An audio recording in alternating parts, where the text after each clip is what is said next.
Saudara-saudariku yang terkasih, hari ini Jumat 18 Oktober 2024. Saya Romo Sika dari Paroki Santo Yusuf, Surabaya. Dalam nama Bapa dan Putra dan Roh Kudus, amin. Gereja merayakan pesta Santo Lukas, pengarang Injil dan Rasul Kristus. Lukas, seorang dokter dan sahabat Paulus, adalah seorang pribadi yang saleh. Ia menulis Injil yang ketiga dan kisah para rasul. Hanya karena disebut-sebut oleh Paulus, ia membuat sejarah sebagai pengarang Injil. Dalam Injilnya itu terdapat suatu garis bagus, dari kemiskinan di Bethlehem menuju Paskah di Yerusalem, dari umat kecil di Yerusalem menjadi gereja dunia yang berkembang. Mungkin karena jabatannya, tetapi jelas karena imannya. Ia lebih memperhatikan orang-orang kecil yang menderita di dalam catatan-catatannya. Tuaian memang banyak, tetapi sedikitlah pekerjanya. Mea culpa, mea culpa, mea maxima culpa.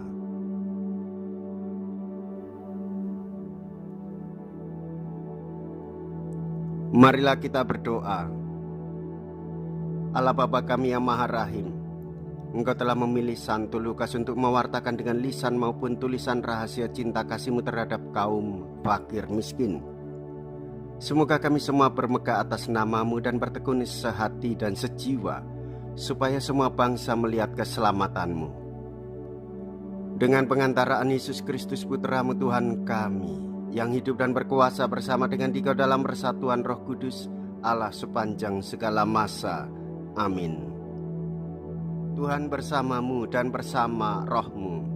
Inilah Injil suci menurut Lukas. Dimuliakanlah Tuhan. Lukas bab 10 ayat 1 sampai dengan ayat 9. Pada suatu hari Tuhan menunjuk 70 murid, lalu mengutus mereka berdua-dua mendahulinya ke setiap kota dan tempat yang hendak dikunjunginya. Katanya kepada mereka, tuaian memang banyak, tetapi sedikitlah pekerjanya.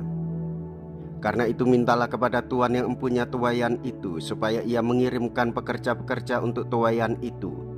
Pergilah, camkanlah, aku mengutus kamu seperti anak domba ke tengah-tengah serigala.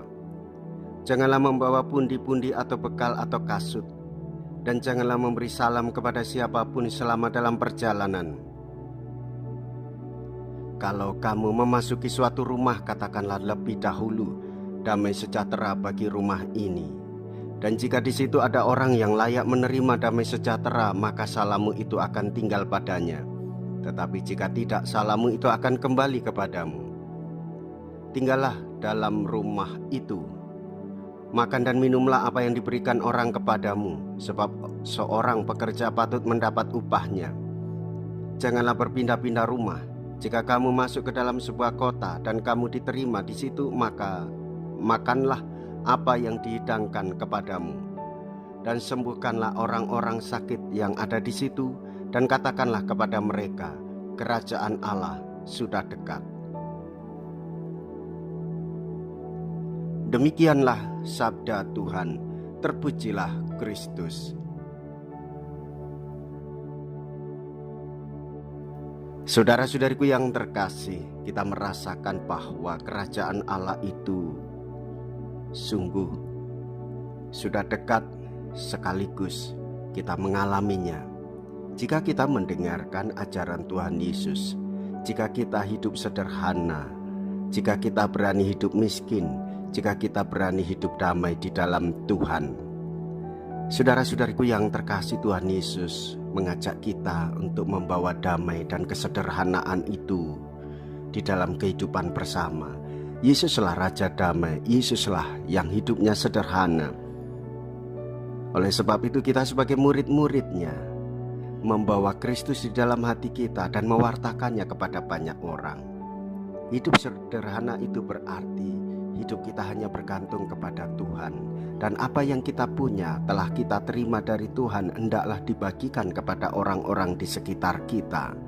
Memberikan salam kepada orang, memberikan senyum kepada orang, bahkan mendengarkan cerita-cerita orang sekaligus memberikan penghiburan. Maka saudara-saudariku yang terkasih, dengan kelemah lembutan, hidup kesederhanaan ini akan membawa banyak berkat bagi banyak orang, sekaligus memberikan damai bagi setiap orang. Jikalau kita berani hidup menderita dalam Yesus, maka kita pun akan dipermuliakan di dalam Kristus. Terpujilah nama Yesus, Bunda Maria dan Santo Yosef untuk selama-lamanya. Marilah kita berdoa. Allah Bapa yang Maha Kuasa dan Kekal, kuduskanlah kiranya kami dengan kurnia-Mu yang kami terima dari altar-Mu yang suci. Kuatkanlah iman kepercayaan kami terhadap Injil yang diwartakan Santo Lukas dengan pengantaraan Kristus, Tuhan kami. Amin. Tuhan beserta kita, sekarang dan selama-lamanya. Semoga Allah yang Maha Kuasa memberkati saudara sekalian, Bapa dan Putra dan Roh Kudus. Amin. Saudara-saudariku yang terkasih, pergilah, ibadah sabda sudah selesai. Syukur kepada Allah.